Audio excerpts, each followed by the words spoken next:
So G.I. Joe Operation Blackout was announced back in, what was it, August of this year? I remember being very excited for this one. Growing up in the 80s, I was a big fan of the G.I. Joe franchise. But for the most part, I left Joe and Cobra in the 80s. Unlike Transformers, which was by far my favorite franchise from that era, in which I kept many of my childhood toys for, and absolutely love to collect for today, I don't believe I kept one G.I. Joe toy from my childhood, nor have I picked any up since. It was just like the He-Man or Voltron series for me, just a distant memory, until 2009, and I remember going to the theaters to see G.I. Joe Rise of Cobra, and that's all I remember. Like seriously, I mean, this was the definition of a forgettable movie for me.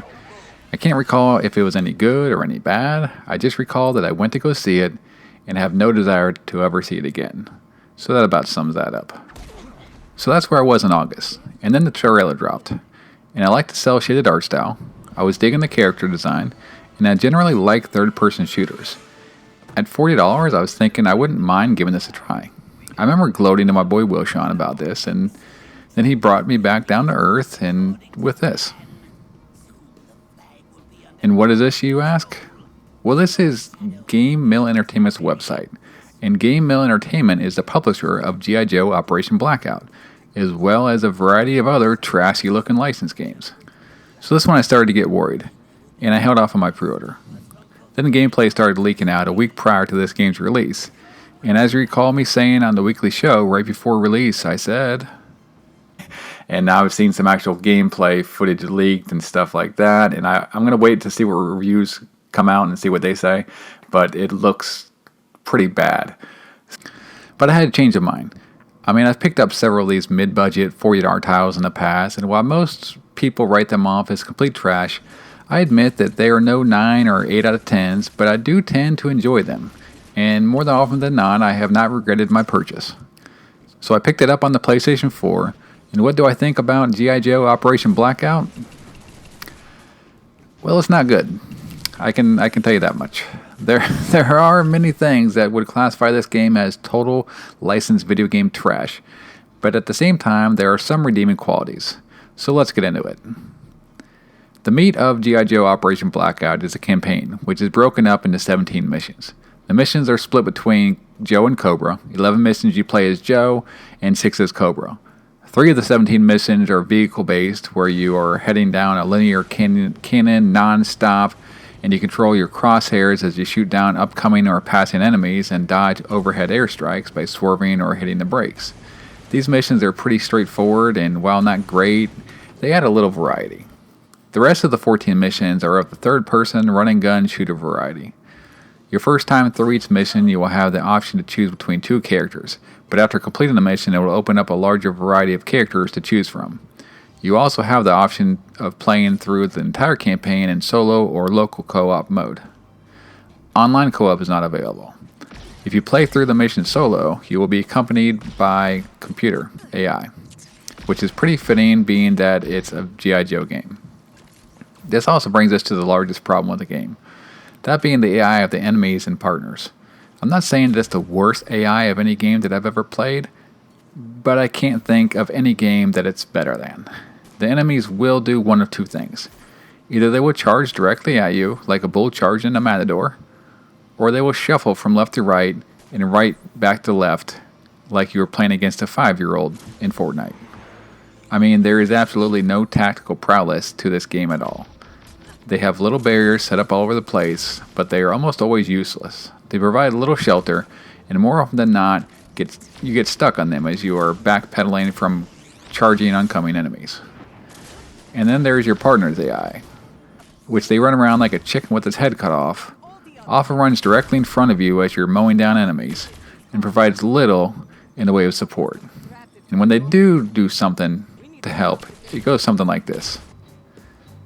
Alright, so for this trophy, all I have to do is get the final blow on Storm Shadow using Snake Eye's melee attack. Okay, let me get him low with my gun, and then I will charge him. Looks good? Go! Go! Really, Scarlet? You gotta be kidding me. Where were you the rest of the mission? So this game was designed to be played in co-op, and it is much more enjoyable if you are able to play it this way. and will be more frustrating if you are unable to. The controls, I say, are a little below average. I rode directly from playing Doom 2016, which possibly has some of the best gun controls ever, into this. And at first I thought it was the worst controls I'd ever played, but after several hours in and adjusting from the default configs, then I would say that the controls aren't the worst. I mean, they aren't completely broken, the game is 100% playable, but they could use improvement, that's for sure. I would highly suggest adjusting the camera or aiming speed to slow it down. This helped me a bunch. The weapon variety is pretty solid. There are 12 total characters in the game, 6 Joes and 6 Cobras, and they have unique primary weapons. You will definitely find some that you enjoy more than others, and it does add replayability to the game as you can revisit different missions using different characters. But other than your primary weapon, each character has a sub-weapon that is easy enough to switch to. And if you don't like it, then you can swap it out with any weapons you find laying around throughout the missions. You also have a melee attack, which can be pretty OP when you're playing as Snake Eyes or Storm Shadow. Each character also has a special attack that needs to be charged up to use. I really didn't like these, as I didn't find them very helpful, and the animation would disorient me as it rotates around your character, and if I was in distress, then it often did me more harm than good. You also have the use of equipment like grenades or holograms that you can utilize. But the worst part of the controls by far is the reload mechanic. You reload by pressing R1, which triggers a charged reload. The meter will display in the center of your screen and charge from left to right. The speed of the meter will vary depending on the weapon you are attempting to reload. There is a section in the middle of the meter you can press R1 to activate a rapid reload, which will cut your reload time in half. In theory, this may have not been the worst idea, as if you're in a set position, then it is easy enough to manage. The issue is when you have enemies approaching you in masses, and you are sprinting away, turning different directions, firing at multiple oncoming robots. It is very easy to accidentally reactivate the charge reload again, starting the meter all over again. I can deal with the horrible enemy AI and being shot at through walls and barriers, but this was by far the most frustrating aspect of the game. The enemy design in the game is pretty generic, as you will constantly be faced with pods being dropped from above that contain a variety of different robots. Whether you are playing a mission as the Joes or the Cobras, you will face the same enemies, although they may be wearing different skins. The missions are completely linear in design, and their appearance varies. I really didn't have an issue with any stage in particular. I mean, one is the USS flag. You have a snow base, a desert base, one in Japan that looks pretty cool with the cherry blossom trees, and then Cobra headquarters. The problem is that they reuse most stages 2 to 3 times, so they could have gone with a little more variety here. You may go through it once as the Joes, and then once again as the Cobras, so it gets a bit repetitive. Almost every mission is the same.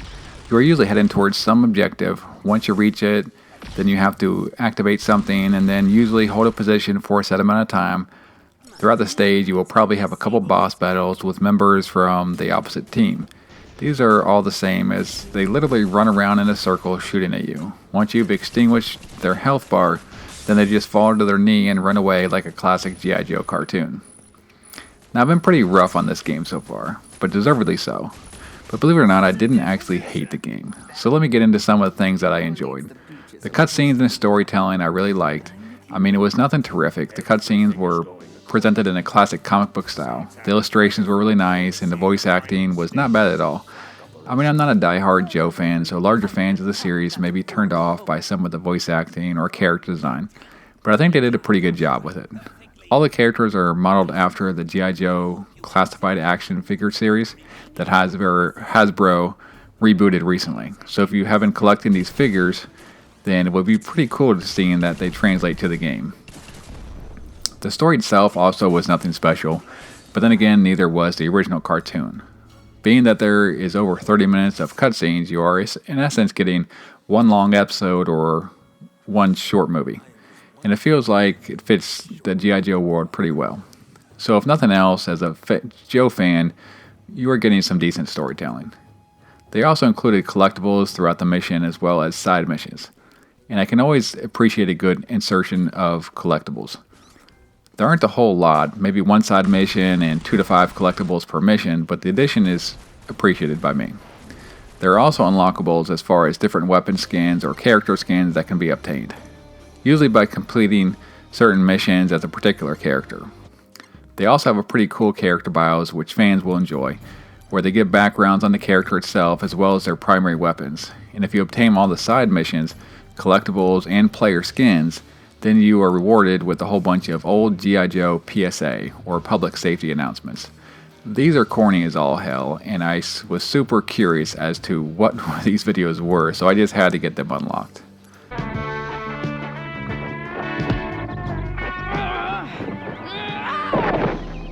You okay? My nose is bleeding. Put your head back. That's the wrong play. Footloose. Pinch your nose. And finally, there is no online multiplayer, but there is a local multiplayer option called Team Battles. You can play this locally with up to 4 players, and there are 4 or 5 games to choose from, ranging from Capture the Flag, King of the Hill, or Team Deathmatch variant. I wrangled all the kids together to test this out, and they actually really enjoyed it. Enough so that they even came to me the next day requesting to play it again, which was surprising to me, as it's not something that they typically do. It also has a retro golden eye kind of feel to it, but unfortunately, being that there is no online, this will be useless to most people. In the end, I really can't say this is a good game. I mean, there were several times throughout my playthrough that I thought about just bailing on the game. Fortunately, the longer that I spent with the game, then the more it grew on me. After finishing the campaign, I actually decided to go back and fully platinum the game, which was not bad. I mean, it should be a game that you can 100% in 15 to 20 hours tops. While your initial playthrough should take 5 to 8 hours, they have modifiers that you can add before each mission to make the game either easier by increasing your health, shields, weapon damage, or vice versa for the computer to make the game more difficult. I really can't recommend the game to anyone, and at $40 I would say this title is overpriced. However, I don't regret my purchase, as it doesn't come close to my most regretted gaming purchase ever.